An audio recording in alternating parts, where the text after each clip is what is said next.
Değerli misafirler, kıymetli konuklar, hepiniz tekrar hoş geldiniz.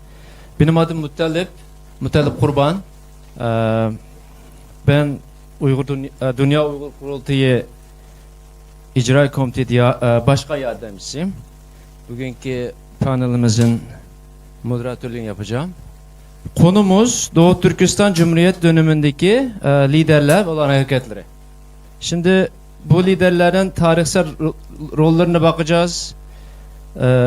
Ondan sonra özellikle bugünkü günümüzün yansımasını konuşacağız. Şimdi konuklarımızdan Ömer Hoca ile başlayalım. Hocam siz kendiniz öğretim üyesisiniz ve uluslararası düzeyinde çok bildiri, makale kitaplarınız var. Şimdi sizle Doğu Türkistan Cumhuriyeti dönemindeki süreç, yani öncesi, sonrası nasıldı, yaşanan olaylar hakkında bir konuşalım. Buyurun. Teşekkür ediyorum. Tekrar saygıyla, sevgiyle selamlıyorum sizleri de. Bu konuştuğumuza göre 2. Cumhuriyet'e giden süreç mi yoksa birinciyle beraber mi konuşalım? Tamam. Şimdi ilk oturumda şöyle bir şey söylemiştim. Devletlerin tarihinde 20 yıl çok uzun bir dönem değildir ama Doğu Türkistan mevzu bahis olduğunda 20 yılda akla hayale gelmedik şeyleri yaşamış bir coğrafya ve onunla beraber kendileri dışındaki gelişmelerden kendi kaderleri etkilenen bir coğrafya diye bir cümle kurmuştum. 20 yıl, tabii her şeyi anlatmaya kalkarsak herhalde çok uzun olur ama özetle şunu ifade etmek isterim. Biz şunu net biliyoruz. Bu iki cumhuriyetin olduğu dönem Gomindan dediğimiz Milliyetçi Çin Partisi'nin iktidarda olduğu döneme denk geldi. 1911 ile 49 arasında Gomindan idaresi Çin'i yönetti, Çin Cumhuriyeti olarak. Ve Doğu Türkistan merkezden uzak, Çin'deki iç karışıklıklar dolayısıyla da iktidarda bulunan Çinli genel valilerin keyfi uygulamalarıyla yönetilen bir coğrafya. Bu dönemde biz Doğu Türkistan'ı aslında 31'e kadarki dönemde pimi çekilmemiş bir el bombası olarak ifade ediyoruz. İktidarda Yang Zemin var. Onun öldürülmesi, 28'de öldürülmesinden sonra Jin Shurin iktidara geliyor. Ve bu dönemde tamamen keyfi olarak Doğu Türkistan yönetiliyor. O 1931'de Kumul'da Çinli bir yetkilinin bir Uygur kızıyla evlenmek istemesi aslında 33'e giden sürecin fitilini ateşliyor. Tabii bizim inancımıza göre gayrimüslim birisiyle Müslüman bir genç kızın evlendirilmesi olmaz. Onların keyfi uygulamaları yanında insanın namusuna artık el uzatmaları bardağı taşıran son damla oluyor. Sonuç şu: hazırlık yok, dışarıdan destek yok. O hep düşündüğümüz milli mefkure, o da yok. Ama birdenbire siz namusunuza uzatılan el üzerine harekete geçiyorsunuz. Bunun neticesinde Doğu Türkistan'ın en doğusunda başlayan hareket kısa zamanda Doğu Türkistan'ın batısına, Kaşgar'a, Hoten'e ulaşıyor. Tabii o dönem bu işin içerisinde olan vaktini, emeğini, gücünü veren insanlar, Mehmet Emin Buğra Bey, General Mahmut Muhiti, Sabit Damolla, bunlarla beraber kısa bir zamanda bir cumhuriyet oluşumu ortaya çıkıyor. Yine videoda ifade edildiği gibi 4 ay kadar varlığını devam ettiriyor. Ama bu dönemin şanssızlığı, coğrafyanın da şanssızlığı, burada o büyük oyunda, Grid Game'de Doğu Türkistan Rusya'ya bırakılmak istenmiyor. Bir taraftan da Amerika bu dönemde Çin'i peyki gibi yönetiyor. İngilizler Hindistan'a hakim. Doğu Türkistan'ın da Çin'de kalmasını arzu eden bir politika var. Bağımsız bir Türk devletinin kurulması istenmiyor bu dönemde. Sebep, Batı Türkistan'a Rusların işgal ettiği bölgeye emsal teşkil etmesin diye. Sonuç itibariyle Rus ve Çin el birliğiyle bu cumhuriyet ortadan kaldırılıyor. Bunun liderleri, Hoca Niyaz Hacı gibi Urumçi'ye davet edilip bir şekilde ortadan kaldırılanlar var mı? Buğra gibi canını yurt dışına çıkarak kurtaranlar var. Sonuç itibariyle 34'ün Nisan ayı, Mayıs ayı gibi bu cumhuriyet ortadan kalkıyor. Ama 37'ye kadar bununla ilgili biraz daha güney kısımlarında gruplar halinde mücadeleler devam ediyor. Sonuçta 33 Cumhuriyet ortadan kalkınca iktidarda bulunan bana göre Doğu Türkistan'ın en zalim Çinli genel valisi Shin Shisei, Rusların desteğiyle bulunduğu bu iktidarda Doğu Türkistan'ı bir Rusya P2 gibi yönetiyor.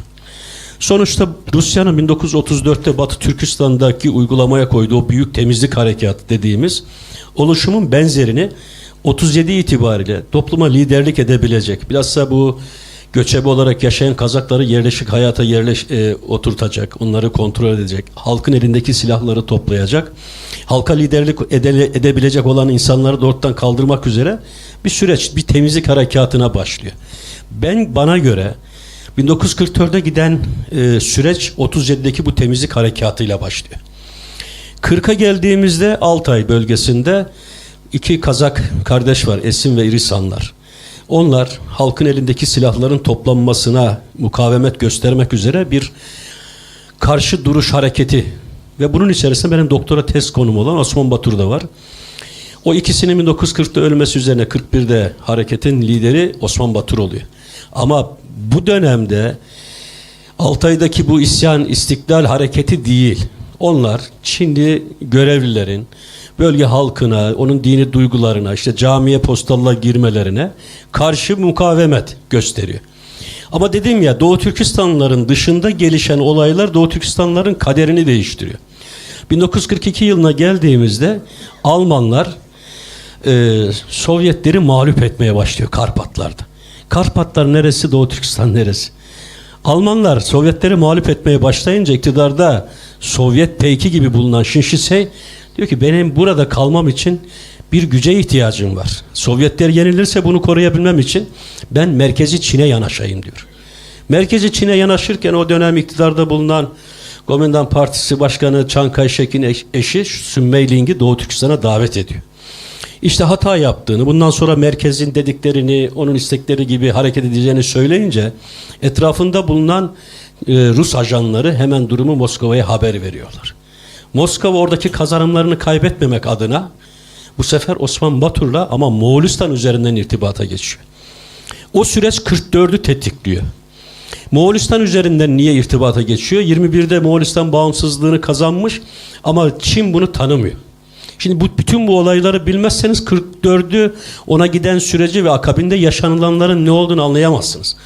Sonuç itibariyle 44'te bu sefer Gulca merkezli ama dediğimiz gibi Rusya o desteği verirken de 2. Cumhuriyet'e orada bağımsız bir devletin daim olarak olmasını hiçbir zaman düşünmedi. O kazanımlarını kaybetmemek adına yeri geldiğinde destek verecekti. Alacağını aldıktan sonra ki 11 bitim anlaşması 46'da o karma hükümet kurulurken Doğu Türkistan milli liderlerini, o milli ordunun son harekatını, Urumçi'ye yapacağı son harekatını da yapma diyen, yaptırmayan, çünkü artık silahı da Rusya veriyordu, eğitimi de Rusya veriyordu. Sonuç itibariyle binlerce insanın canı pahasına kurulmuş bir cumhuriyet, Rusların alacağını aldıktan sonra ki Yalta Konferansı'nda 2. Dünya Harbi'nde devletler, 3 devlet arasında dünya paylaşılırken Rusya'nın bir tane talebi vardı. O da Çin'in Moğolistan'ın bağımsızlığını tanıması şartıydı. Bu şarta karşılıkta Çin dedi ki evet ben bu şartını kabul ederim ama benim de bir şartım var. O da Doğu Türkistan'daki ayrılıkçı hareketlere destek vermekten vazgeç. Ve bunun üzerine Rusya alacağını almıştı ve milli liderlere, ki o dönemde buna itiraz edenlerden birisi de 44 Cumhuriyeti'nin Cumhurbaşkanı Alihan Töre Saguni'ydi. O da bir gecede ortadan kaldırılmıştı. Nasıl kaldırılmıştı? Taşkent'e getirilmişti. Ruslar tarafından kaçırılmış. 1976'ya kadar Taşkent'te göz hapsine tutulmuştu. Yerine Ahmetcan Kasimi getirilmişti. Evet, bu dönemin siyasi liderleriyle ilgili Üç Efendiler'de konuşuyoruz ama kanaatim şudur. Bu dönemin bütün siyasi liderleri, Rusya'ya güvenen, Japonya'ya güvenen, Amerika'ya güvenen, hiçbir yere güvenmeyen kim olursa olsun hepsinin derdi vatandı. Ve onlar vatanın kurtuluşu için çare arıyorlardı. En doğru çarenin kendi düşünceleri olduğunu düşünüyorlardı. Sonuç itibariyle onların düşünceleri samimiydi ama onların düşüncelerini samimiyetle kullanan büyük güçler vardı. Bunları belki görememişlerdi. Görseler de yapacakları bir şey yoktu. Sonuç itibariyle 1946 2 Ocak 11 bitim anlaşmasıyla beraber karma bir hükümet kuruldu. Onun Temmuz'da ikincisi yapıldı. Bu karma hükümet 25 kişiydi. 25 kişinin 15'i Türklerden oluşuyordu ama hükümetin başkanı Çinlilerdi. Bu 15 kişilik Türk heyetinin 7'si Gulca grubu diyeceğimiz Ahmetcan Kasimi'ydi. Sonrasında yaşanan bence olumsuz durum, yine Rusların etkisi vardı bu işe. Osman Batur Altay valisiydi ve 47'ye geldiğimizde Çin bir hükümet değişikliği yaptı.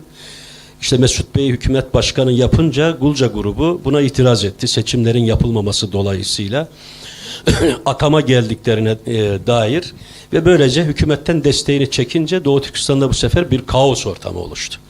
Aynı dönemde Osman Batur, Gulca grubu Osman Batur'un kendileriyle beraber hareket etmesini istedi. Osman Batur da Ruslara güvenmediği için o Urumçi hükümetiyle hareket edince Doğu Türkistan'ın bu dönemi yani 47-48 itibariyle komünist işgale kadar 49'a kadar bir kaotik ortam oluştu.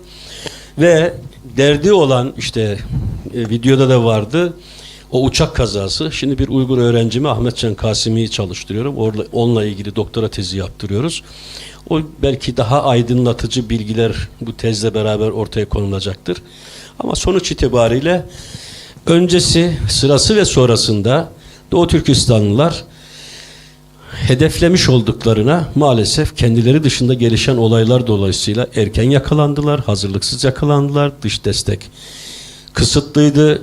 Dış destekte dış güçler amaçlarına ulaşınca o desteği de kestiler ve binlerce insanın canı pahasına kurulan bu cumhuriyet 48'de Çin İç Savaşı'nı kazanan komünistlerin Doğu Türkistan'ı işgali mevzu bahis olunca da bu milliyetçi, mukaddesatçı kısım göçle beraber ülke dışına çıkmak zorunda kaldı. Rusya ile hareket eden komünist kesim ise uçak kazasında ortadan kaldırıldı. Böylece Doğu Türkistan 49'da Çin komünist birliklerinin tek kurşun atmadan işgal ettikleri ve 55'te de Sincan Uygur Özerk Bölgesi'ni kurdukları idari statüyle günümüze kadar devam eden soykırımcı siyasetin maalesef en acımasız yaşandığı bölgelerden biri olarak tarihe geçti ve hala geçiyor. Özür diliyorum, biraz uzaktım. Çok teşekkür ederiz hocam. Çok önemli bilgiler verdiniz. Şimdi Doktor Esed Süleyman hocamızla konuşacağız. Esed Süleyman hocamız Doğu Türkistan'da öğretim görevlisi yapmış. 2008-2010'larda Almanya'da Antropoloji Enstitüsü'nde araştırma yapmış.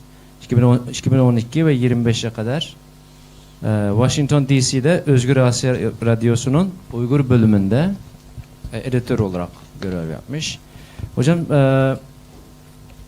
sizin birkaç makaleniz var, kitaplarınız var. Özellikle bu Uygurların tarih söylemindeki Doğu Türkistan inkılabı. Bu konuda bizi bir aydınlatırsanız. Evet, teşekkür ederim. Merhabalar. Benim konum Uygurların tarih söyleminde Doğu Türkistan inkılabı. Yani 1931'den 1937'ye kadar.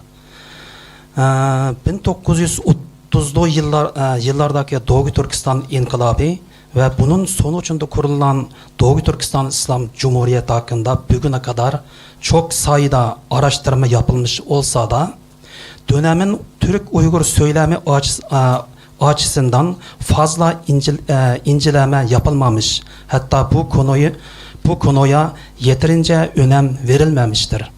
Peki 1930'lu yıllardaki Türk-Uygur söyleminde Çin sömürgeciliği, Doğu Türkistan inkılabı ve Doğu Türkistan bağımsızlığı gibi kavramlar nasıl açıklanmıştır?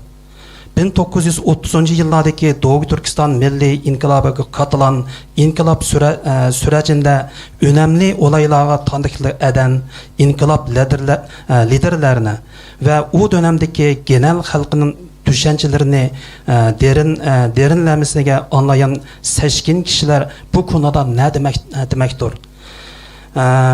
Bunun da biri Uygurların tarih söyleminde Doğu Türkistan inkılabı nasıl söylenir? Sömürge halklarının tarihi hemen kendilerinin söylemlerine değil, belki mustamlikçi güçlerin söylemlerine dayanarak vurgulamıştır. Bu durum 1930'lu yıllardaki Doğu Türkistan Milli İnkılabı tarihinin de 20. yüzyıl boyunca Doğu Türkistan'ın iki tarafındaki büyük güç, Komünist Çin ve eski Sovyetler Birliği'nin söylemleri üzerinden aktarılmasına yol açmıştır. Milliyetçi Çin tarihçileri 1930 yıllarda Doğu Türkistan İnkılabı hakkında onu bir ayaklanma, bir darbe gibi terimler bilen vurgulamıştır. Ondan sonra Komünist Çin 1930'lu yıllardaki Doğu Türkistan İnkılabını bir köylü inkılabı, köylü sınıfın beyler sınıfıga karşı bir inkılap diye söylemiştir. Sovyetler Birliği'nin propaganda makineleri ise Doğu Türkistan inkılabını bir grup pan-Türkist, pan-İslamist şahsiyetlerinin hareketi. Doğu Türkistan İslam Cumhuriyeti'ni ömrü kota bir kukla hakimiyet, yani İngiliz İmparatorluğu'nun desteği arkasında İngiliz İmparatorluğu'nun desteği olan bir kukla hükümet şeklinde ifade etmiştir. Ama 1930. yıllardaki inkılap'a katılan, şu tarihini yaşayan, şu tarihini yaratan inkılap liderleri ve tarihçiler ise 1930 yıllardaki Kurtuluş İnkılabı'nı Doğu Türkistan İnkılabı şeklinde anlatmıştır. Misalen Doğu Türkistan İslam Cumhuriyeti'nin Cumhurbaşkanı Başbakanı Sabit Damullah 1933'te Mısır'ın Kahire'ye gönderen bir mektubunda 1930 yıllardaki Milli Kurtuluş İnkılabı'nı Şarkı Türkistan İnkılabı şeklinde anlatmıştır. Ondan başka 1931'deki Kumul İnkılabı'nın lideri olan Hoca Niyaz Hacı 1932'de Diş Moğolistan'a bir heyet göndermiş. Bu heyet bilen gönderdiği mektupta biz kendi topraklarımıza kendimiz sahip çıkış için ayaklandık der. Yani Diş Moğolistan'daki Moğol halkı bir zamanla Moğollar hem biz gibi Çinlilerin zulmü uçramışlar, ayaklanmışlar. Sonunda Diş Moğolistan'ı bağımsızlık ilan etmişler. Biz hem şu yolda giderek sizlerden bir tecrübe öğrenmek için bu hayatını gönderdik de yazmışlar.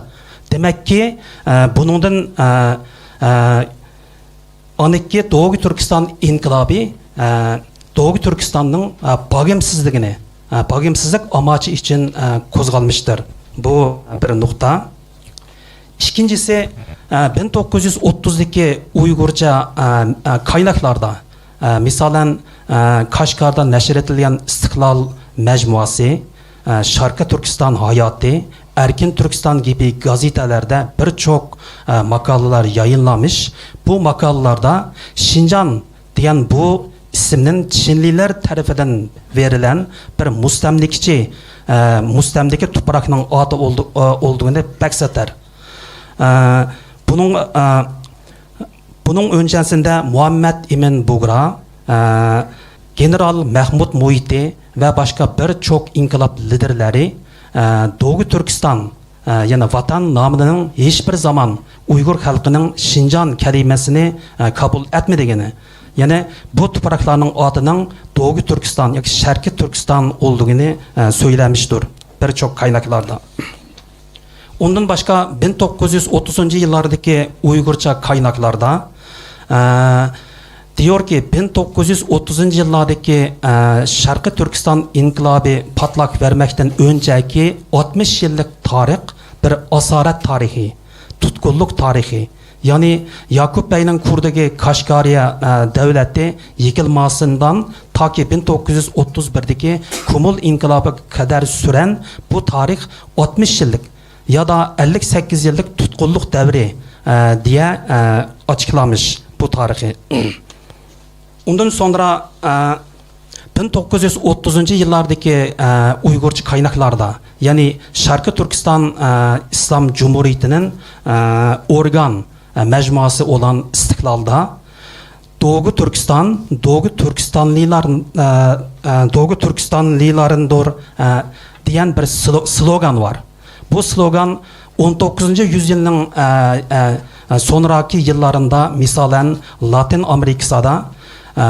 Amerika'nın Milli Kurtuluş İnkılabı'da Latin Amerikalılarındır diyen bu slogan ve başka milletlerin Kurtuluş İnkılabı'da ortaya çıkan bu slogan aynı gibi 1930. yıllardaki Doğu Türkistan İnkılabı'da Doğu Türkistanlılarından bu şekilde ortaya çıkmaktadır.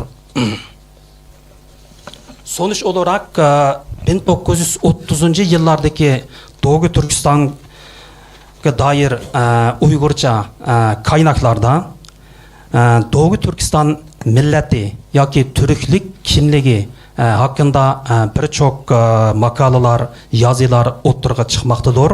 Çünkü o dönemde 1934 yılı militarist Şinşisey Ürümçinin taxtaga çıktıktan sonra Sovetler Birliği'nin, Rus Bolşeviklerinin desteği ile Doğu Türkistan'daki milletlerde, yine Türk milletini 14 milletke parçalamış. Hatta ilde yaşayan Tarançılarını ayrı bir millet şeklinde ilan etmiştir. Buna karşı 1930'daki inkılap liderleri, tarihçiler ve yazarlar bunun karşı birçok makaleler yazmış. Hem de Şinşisey'nin Doğu Türkistan milletini, bu ulusal kimlikini bölmek için aynı Sovetler Birliği gibi Doğu Türkistan'daki Türk milletini 14 milletke parçaladığını ileri sürmüştür. Şu yıllarda 1934 yılı Sovetler Birliği, yani Stalin tarafından Ürümçi'ye gönderilen Bolşevik danışmanı militarist Şinşisey'e şunu diyor: Çin ve Sovetler Birliği'nin hududunun iki tarafındaki halklar kan bağıyla, kültür bağıyla, dil bağıyla ular bir halktır. Günlerinin biri de hududunun iki tarafındaki bu halklar özara birleşik Türk ulusal bir devleti kuracaklar. Şunun için bunu aynı bir karpuzu ortadan ikiye parçalayan gibi bu halklarını ikiye parçalamak gerektir gibi Şinşisey'e bir söz verir. Bu Şinşisey'nin 1958'de İngilizce yayınlanan Sovetlerinin Doğu Türkistan'daki mağlubiyeti namlı anısında söylenir. Demek sonuç olarak 1930. yıllardaki Doğu Türkistan inkılabını Doğu Türkistan halkının söylemi ile şu inkılap katılan, yaşayan şu halkının söylemi bilen anlatmak çok önemlidir. Teşekkürler. Teşekkür ederiz Esed Hocam. Şimdi Enver Ahmet Beyefendi dinleyeceğiz. Enver Efendi Doğu Türkistan'da gazete muhabirliği yapmış. 2006'dan bu yana Dünya Uygur Kurultayı'nın teşkilat sorumlusu ve tetkikat merkezi sorumlusu olarak hizmet vermektedir. Şimdi Enver Bey bize Şarkı Türkistan Milli Azadlık Ordusu'nun kuruluşundaki önemli şahslar hakkında bilgi verecek. Buyurun. Selamun Aleyküm. Hepinizi hoş geldiniz diye selamlıyorum. Benim konuşmam Doğu Türkistan Milli Kurtuluş Ordusu konusunda oluyor. Yani bu Doğu Türkistan Milli Kurtuluş Ordusu nasıl bir tarihi durumda kurmaya ihtiyaç oldu? Bu çalışmalarını kimler yürüttü ve sonunda nasıl gerçekleşti diyen konuda ben tarihçi değilim, öğrendiğim bilgilerini sizlerle ortaklaşmak istiyorum. Evet. Ordu bir devletin varlığının teminatıdır. O devletin halklarının kendi topraklarında özgür, zulümden uzak ve refah içinde yaşamasının temelidir. Güçlü bir orduya sahip devletler başka devletlerin saldırısından uzak kalabilir, halkı ise zulümden uzak refah içinde yaşar. Doğu Türkistan Cumhuriyeti 1945 yılının Şubat ayında İli bölgesini tamamen kurtardı. O dönemdeki askeri görev Doğu Türkistan Cumhuriyeti'nin kendi partizan birliklerini birleştirip modern ve düzenli bir ordu haline dönüştürmesinden ibaretti. Ordunun tamamen silahlandırılması, askeri eğitimlerinin güçlendirilmesi ve bütün Doğu Türkistan'ı kurtarmaya hedeflemişti. Bu dönemde nüfusu yarım milyon civarında olan İli bölgesinin tamamen özgürleşmesi Doğu Türkistan Cumhuriyeti'nin düzenli ordusuna kurması için gerekli şartları hazırlamış ve zorunlu kılmıştı. 6. Şubat 1945'te Doğu Türkistan Cumhuriyeti hükümet bir toplantı yaparak 19. numaralı kararını onayladı ve zorunlu askerlik kanununu kabul etti. Bu kanuna göre Doğu Türkistan'daki 20'den 22 yaş arasındaki tüm erkeklerin askerlik hizmeti yükümlülüğü vardı ve askerlik süresi 3 yıl olarak belirlendi. Ayrıca Doğu Türkistan tamamen özgürleştirmek için seferberlik ilan edildi ve savaş dönemi ihtiyacıyla 23'ten 45 yaş arası tüm erkeklerin geçici askerlik hizmeti yapması kararlaştırıldı. Bütün askeri masrafların devlet tarafından karşılanması, asker ve subaylara kıyafet, yiyecek, silah sağlanması ve askerlik yapılanların ailelerine yerel hükümetlerce yardım sağlanması belirtildi. 10. Şubat 1945'te hükümet ordunun lojistik ihtiyaçlarını karşılamak amacıyla 21. numaralı kararı kabul etti. Buna göre her bölge ordunun kullanımına sunulmak üzere 1300 at hazırlayacak, askeri birliklerin ikmal hizmetleri sağlanacaktı. 6. Mart 1945'te hükümet toplantı yaparak kurulacak düzenli ordunun yapısını ayrıntı şekilde görüştü. Görüşmede partizan karargahının Doğu Türkistan Cumhuriyeti Genelkurmay Başkanlığı'na dönüştürülmesi, Genelkurmay bünyesinde siyasi bölüm, lojistik bölüm, askeri mahkeme, taftiş, kurulu, istihbarat, hareket, kadro ve ekonomik işler bölümlerinin kurulması kararlaştırıldı. Aynı zamanda Rahimcan Sabır Hacı Savunma Bakanı olarak atanmış ve onun liderliğinde orduyu kurmak için özel bir heyet oluşturulmuştu.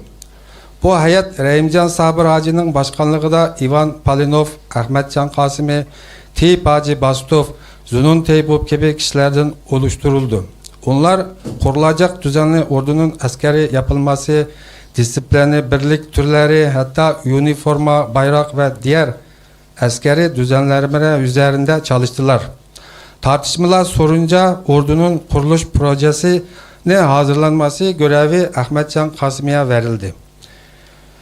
Proje görüşmeler yoğun tartışmalara konu oldu. Bazılar Türkiye modelini Doğu Türkistan ordusu adını teklif ederken bazılar İslam ordusu, Kurtuluş ordusu, Milli ordu gibi isimler önendi. Ahmetcan Kasimi, Türkiye, Sovyetler Birliği, İran, Irak gibi ülkelerinin ordularını kapsamlı biçimde inceleyerek hazırladığı askeri yapılanma ve üniforma projeyle hükümetini ikna etti ve İlhan Töre projeyi kabul etti. Projede kurulacak ordunun adına Doğu Türkistan Milli Kurtuluş Ordusu denilmesi, askeri üniforma birlik yapması, rütbe sistemi gibi alanlarda Sovyet ordunun model alınması teklif edildi. Bu projede Ahmetcan Kasimi'nin rolü çok büyüktü. Askeri üniforma, rütbe ve birlik sistemi Rus ve Sovyet modelini esas alsa da apolet, arma ve medalyalar ile bazı kurallar Doğu Türkistan Cumhuriyeti'nin kendi kimliğine göre belirlendi. Arma, Doğu Türkistan bayrağındaki mavi zemin üzerindeki hilal ve yıldızın yuvarlak formda işlenmesiyle oluşturuldu. Askeri bayrak yeşildi ve üzerinde hilal yıldız yerleştirildi. Medalya ve nişanlarda hilal yıldız kullanıldı. Asgari rütbeler alt, orta, yüksek ve en üstü seviye olarak düzenlendi. En üstü rütbe marşallıktı ve marşal rütbesi Doğu Türkistan Cumhuriyeti ve Savunma Komitesi Başkanı İlhan Töre'ye verildi. Askeri unvanlarının çoğu Sovyet ordusundan Rusça olarak alınsa da uluslararası düzeyde kullanılan terimler ordu, kolordu, tümen, alay, babur, büyük, marşal, general, albay, binbaşı, kaptan ve sayrem. 1945 yılının Mart başında Ahmetcan Kasimi, Rahimcan Sabir Hacı yerine Savunma Bakanı olarak atandı. Bundan itibaren Genelkurmay'a ve bağlı bölümlerinin kuruluşu Ahmetcan Kasimi'nin liderliğinde yürütüldü. Doğu Türkistan Cumhuriyeti'nin düzenli birlikleri ve tarihten sonra resmi olarak Doğu Türkistan ordusu adını aldı. Hazırlıklar sürerken Gulca, Süydün ve diğer yerlerdeki alay ve baburlar düzenli süvari ve piyade birliklerine dönüştürüldü. Çok sayında genç yeniden askeri alınacak eğitimlerge başlatıldı. 3. Nisan 1945'te hükümet 43. numaralı kararı kabul etti. Bu karar ile ordunun kıyafet, rütbe sistemi yaşıllaştırıldı ve 8. Nisan 1945'te Gulca'da tören yapılarak ordunun resmen kurulduğu ilan edildi. Yani 1945 4. ayının 8'i bugün yalnızla Gulca halkını değil bütün Doğu Türkistan halkını hayacanlandırdı. Doğu Türkistan Milli Kurtuluş Ordusu'nun kuruluşu Doğu Türkistan halkının özgürlükke, hürlükke, bağımsızlıkka duyduğu büyük arzusunun ifadesi olduğu gibi bir yanında daha zulme karşı boyun eğmeyen kararlı iradesinin mücadelesi cesaretini gösterisi olarak tarihte silinmez izler baktı. Yani mükemmel Doğu Türkistan bilgisi istergenlerine dostumuz Doktor Nebican Tursun'un kitaplarını tavsiye ediyorum. Cenab-ı Allah Doğu Türkistan için yani Doğu Türkistan'ın bağımsızlığı, özgürlüğü için çalışan bu yolda hayatını kaybedenlerinin ruhunu şad eylesin, makanını cennet eylesin. Cenab-ı Allah Doğu Türkistan halkının kısa zamanda bağımsızlığa kavuşması için yardımcı olsun. Amin. Herkese. Çok heyecan verici bilgilerdi. Teşekkür ederiz. Şimdi de Doktor Ablet Semet hocamızı dinleyeceğiz. Doktor Semet Merkezi Milletler Üniversitesi'de öğretim görevlisi olarak çalışmış. 1995'ten beri Türkiye'de ve Almanya'da eğitim devam etmiş. Ve Berlin'de üniversitede araştırma görevlisi ve öğretim görevlisi olarak çalışmış. Ayrıca Avrupa Birliği ve Türkiye İşçi İşleri Bakanlığı tarafından ortaklaşa yürütülen yapay zeka desteği ile Uygur dilinin diğer dillerden ayrı edilmesi yönelik projede yer almış. Şimdi Ablet hocamızdan Doğu Türkistan Cumhuriyeti dönemindeki Türkiye ile Doğu Türkistan arasındaki ilişkiler hakkında konuşacağız. Buyurun hocam. Selamun Aleyküm.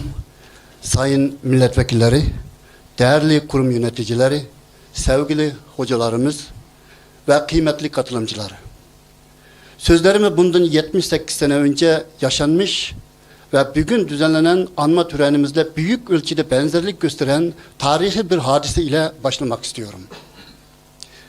2 Mart 1951 tarihinde Keşmir'in başkenti Şirinagar'da bir anma töreni düzenleniyordu.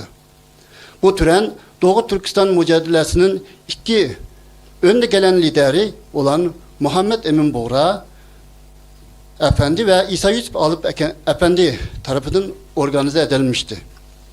Törenden birkaç gün önce yani 28 Şubat 1951'de Ürümçi'de Çin Komünist Partisi tarafından idam edilen Kazak Türk'ü Osman Baturhan derin bir saygı ve hürmetle yad edilmişti. Bu anma töreni yalnızca geçmişte yaşanan bazı şahsiyetleri hatırlamak amacı taşımıyordu. Aksice Doğu Türkistan halkının yaşadığı tarihsel travmaları, verdiği mücadeleyi ve muhaciret koşullarında şekillenen kolektif hafızayı canlı tutmayı hedefleyen simbolik bir buluşma niteliği taşıyordu.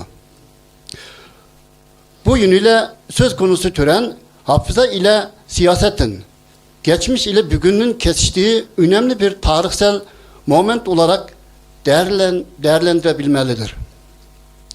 Törende iki konuşmacı, ilk konuşmayı yapan Muhammed Emin Bora Efendi, Osman Bahadır Han'ın vatanı ve halkı uğruna verdiği mücadeleyi ayrıntılı biçimde ele almıştır.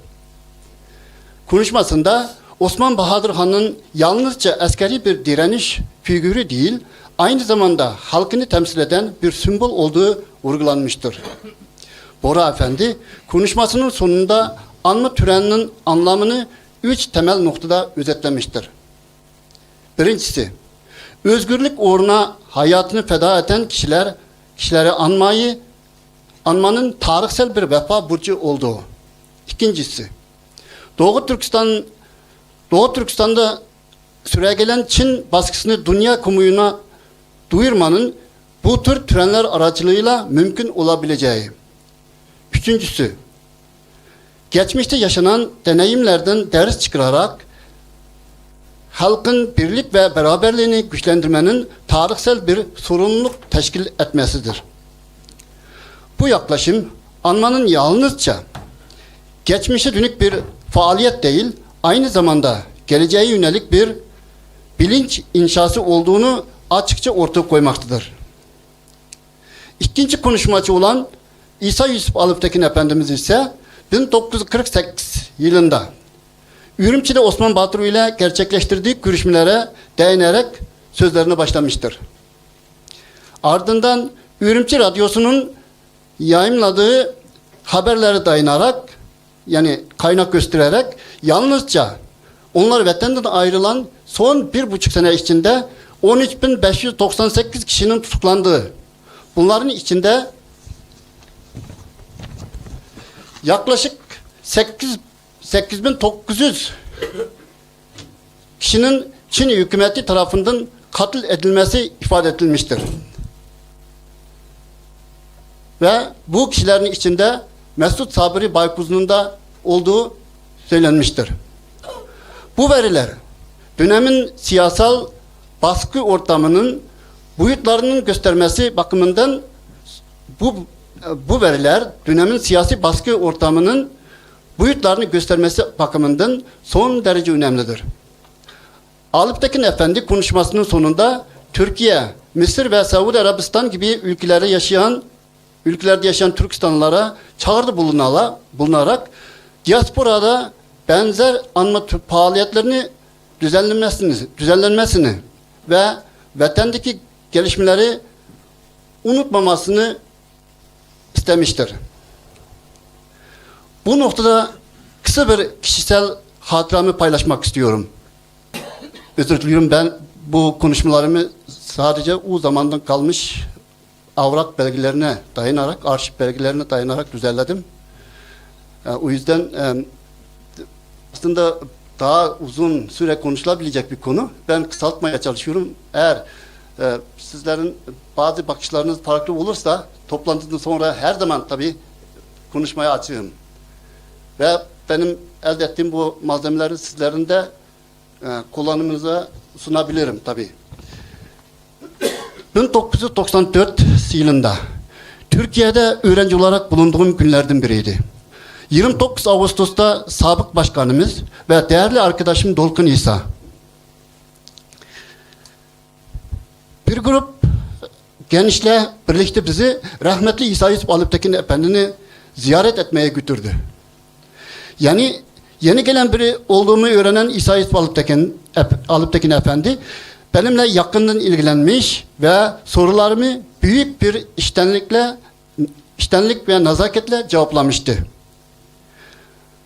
Bu görüşmede İsa Yusuf Alıptekin Efendimiz vatandan ayrılmadan önce Çinli General Tao Suyu ve Burhan Şehidiler ile yaptığı son temasların vatandan ayrılma kararının nasıl alındığından ve son derece zor, uzun ve soğuk bir yolculuktan sonra Keşmir'e nasıl ulaşıldığından ayrıntılı biçimde söz etmişti. Konuşmalarının bir bölümünde şu ibarelerini kullanmıştı. Vatanın geleceği adına vatandan ayrılma kararı almıştık. Ne var ki bu ayrılığın bu kadar uzun süreceğini öngörememiştik. Vatan hasreti insanın katlanmakta zorlandığı bir ıstıraptır. Bu ıstırap ancak muhacirette geçen her bir vatan, her bir anne, vatan ve milletin menfaatlerini düşünerek ve bu düşünceyi fiili çalışmalara dönüştürerek kısmen hafifletebiliriz. Alptekin Efendi Türkiye'nin neden ikinci vatan olarak seçtiklerine ilişkin soruma 1938 yılında Çin parlamentosu milletvekili olarak Türkiye'ye geldiğini, Türkiye, Mısır, Afganistan ve Hindistan'da gerçekleştirdiği ziyaretlerde atıflı cevaplamıştı. Bu seyahatler cereyanında Türkiye'de dil, kültür ve toplumsal yapısı bakımından Uygur Türklerinin yaşamı için en uygun ülke olduğunu açık biçimde kavradığını belirtmişti. Ayrıca Türkiye'de yaşayan Türkistanlıların hayatlarından memnun olduklarını ve Türkiye Cumhuriyeti'nin kendilerine özel bir ilgi ve himaye gösterdiğini bizzat gözlemlediğini ifade etmişti. Nitekim hicretin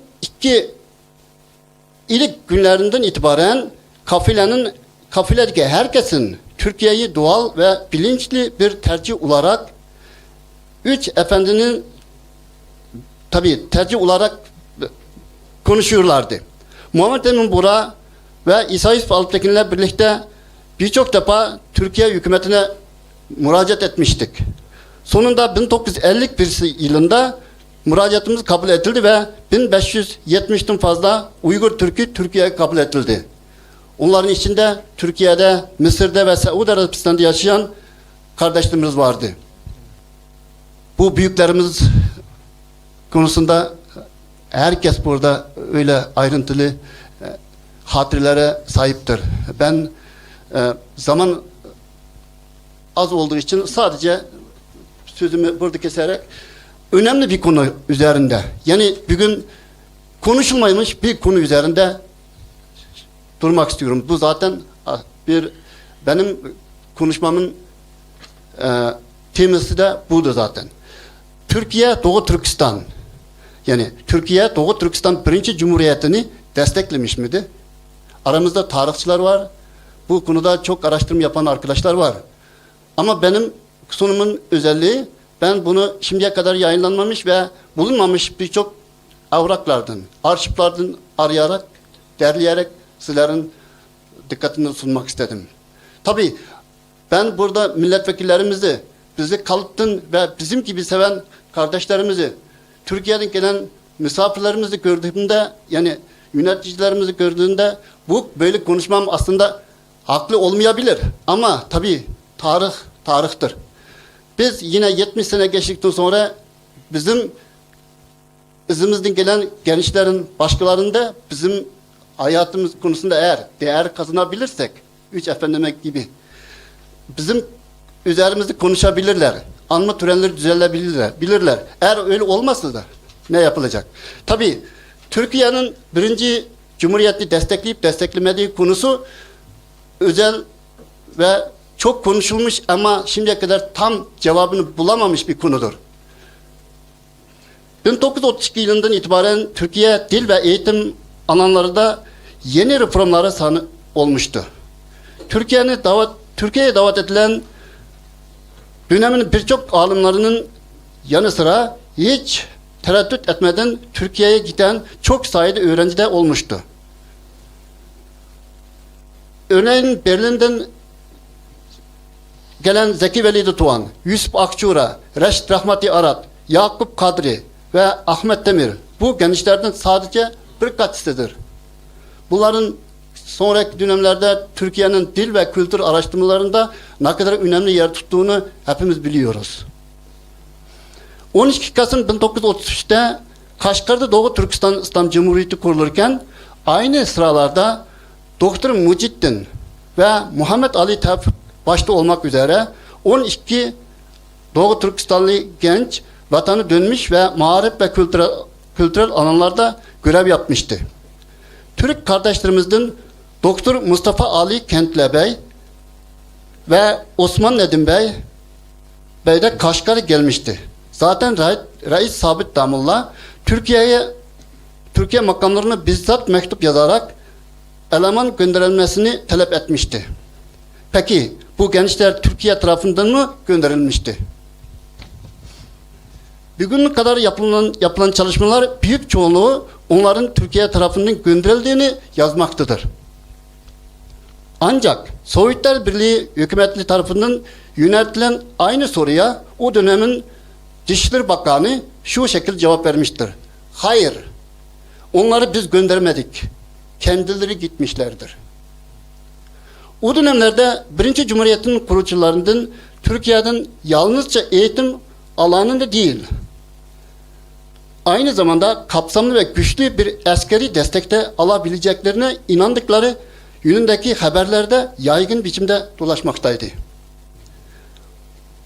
Bu beklentiyi doğrulayan bir diğer husus ise arşiv belgelerinden karşımıza çıkmaktadır. Nitekim Şubat ayında Amerika Birleşik Devletleri'nin Lozan temsilcisi ile Çin'in temsilcisi arasında gerçekleşen bir soru cevap dikkat çekicidir. Amerika temsilcisinin Türkiye'nin büyük çaplı bir yardımın gelip gelmediği dahi aklındaki yönettiği soruya Çinli temsilci şu cevabı vermiştir. Hayır, Türkiye'nin böyle bir planı yok. Yani Çinli temsilci bunu diyor. Kaşgar'daki yeni hükümet önümüzdeki 2 ay içinde ortadan kalkacaktır. O nasıl biliyordu? O dönemde sorulan bir başka önemli soru ise yeni hükümetin, devletin gerçekten İslami bir devlet olup olmadığı ile ilgiliydi. Hükümet temsilcisi olarak Hindistan ve Afganistan'a giden bu ülkelerin yöneticileriyle şahsen görüşerek destek arayan Mustafa Ali Efendi bu soruna şu cevabı vermiştir. Yeni hükümet Mustafa Kemal Atatürk'ün izinden gitmektedir. Sonuç olarak açıkça görülmektedir ki Türkiye hükümeti 1. Cumhuriyet'te herhangi bir destek vermemiştir. Bunun aksine aynı yıl Türkiye ile Çin arasında 27 seneden yani 1927'den bu yana sürdürülen ve özellikle talep edilen dostluk anlaşması hayata geçirilmiştir. İlginç ki 2 Nisan 1934'te Macum'un askerleri Kaşgar'ı işgal ederek 1. Cumhuriyet'e fiilen son vermiştir. Bu gelişmeden yalnızca bir gün geçerek yani bir gün sonra 3 Nisan'da söz konusu dostluk anlaşması Ankara'da imzalanmıştır. Anlaşmanın 12 maddesinin tamamı Türkiye'nin yeni kurulan Cumhuriyete siyasi ya da askeri destek yani Uygur Türklerine herhangi bir askeri destek sağlamayacağı yani her bir maddesinden açıkça biçimde teyit etmektedir. Sonuç olarak Doğu Türkistanlı 1. Cumhuriyet ile Türkiye arasında ilişki beklenti ile siyasi gerçeklik arasındaki bir farkı gözler önüne sermektedir. Bugün daha açık sorulan Türkiye neden yardım etmedi sorusu aslında bu tarihsel deneyimin bir yansımasıdır. Bu sonundaki amacım bu soruyu duygusal bir zeminle değil, tarihsel bağlamı içinde ele almak ve Türkiye'nin tutumunu akademik bir çerçevede değerlendirmektir. Nihai değerlendirmeyi ise siz değerli dinleyicilerimizin takdirini bırakıyorum. Bu tarihi meseleler üzerine birlikte düşünme imkanı sağladığınız için sizlere teşekkür ediyorum. Çok teşekkür ederiz. Yemek saati geliyor değil mi? 2 dakikada toparlayalım. Şimdi Doğu Türkistan Cumhuriyeti dönemindeki şahslar, önemli olayları ele aldık. Kısaca bir bugünümüz olan yansıması hakkında bir iki kelime söylemek ister misiniz? Şimdi Benim gördüğüm şu, Çin'in bu baskıcı siyaseti, Uygur diasporasının yaptığı faaliyetler, tarihini, kültürünü öğrenen nesil 33 ve 44'teki cumhuriyetleri hayal ediyor. Onlara bir özlem duyuyor ve onların tekrar yapılabileceğine çok güçlü bir şekilde inanıyor. Günümüze yansımasını ben böyle değerlendiririm.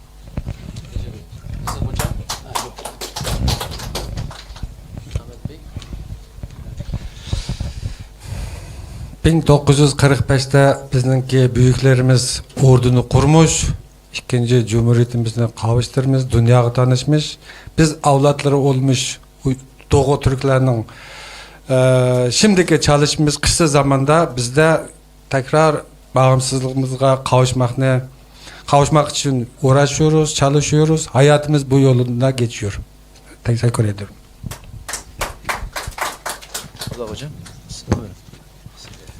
Tabii ben yine de konumu Türkiye ve biz üzerinde tutacağım. Hepimiz biliyoruz. Yani biz gençken, çocukken sizler daha iyi biliyorsunuz der. Yani 1990'larda bile Sovyetler döneminin sonu ereceği konusunda kimse şüphe etmiyorlardı. Ama Allah öyle büyüktür ki bir gecede her şey değişti. Ama sorun ondan sonra çıktı. Türkiye hükümeti gerçekten çok çaba harcadı ama yani hazırlıksız yakalandı. Ben de o zaman da Türkiye'ye gelen yani Orta Asya'nın Türkiye'ye gelip eğitim alınması istenen kontenjan kapsamına geldiğim için yani Orta Asyalı öğrencilerden çok duyuyorduk. Aslında Türkiye daha da ağır beklemeliydi. Daha da büyük yardımlarda olabilirdi. Orta Asya'ya gittiğim her zaman da Orta Asya'daki kardeşlerimizin beklentilerinin daha çok olduğunu hissediyorum şimdiye kadar. Tabii bizim de öyle bir günümüz geliyor. O günü beraber nasıl karşılayacağız? Türkiye'nin bu konuda hazırlıkları nasıl? Yani belki bizim için düşünmek çok zor. Çin'in çok güçlü olduğunu tahmin ediyoruz, biliyoruz ama Allah için kimse büyük değildir, kimse güçlü değildir. Yani hep hazır olmalıyız. Teşekkürler. Evet, konuklarımız çok teşekkür ederiz.